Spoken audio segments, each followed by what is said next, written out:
রাসূল সাল্লাল্লাহু আলাইহি ওয়াসাল্লাম কেন স্বামী এবং স্ত্রীকে এক বালিশে ঘুমোতে বলেছেন?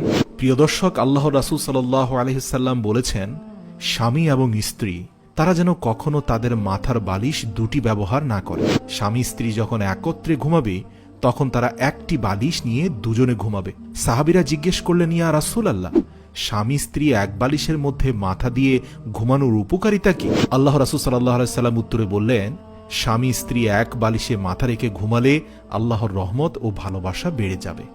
ঘুমানোর সময় এক বালিশের মধ্যে যখন দুজন স্বামী স্ত্রী ঘুমাবেন, তখন স্ত্রী যদি তার লম্বা চুল স্বামীর মাথার নিচে বিছিয়ে দেয়, তাহলে তাদের মধ্যে ভালোবাসা প্রবল হবে এবং শয়তান কখনো তাদের মধ্যে বিভেদ সৃষ্টি করতে পারবে না, এবং সেই স্বামী স্ত্রী একজন আরেকজনের অবাধ্য হবে না অন্যায়ভাবে। নবী করিম সাল্লাল্লাহু আলাইহি সাল্লাম বলেন, পৃথিবীর ধ্বংস হওয়ার লক্ষণ হল স্বামী স্ত্রীর মধ্যে ঘন ঘন ঝগড়াঝাটি হওয়া।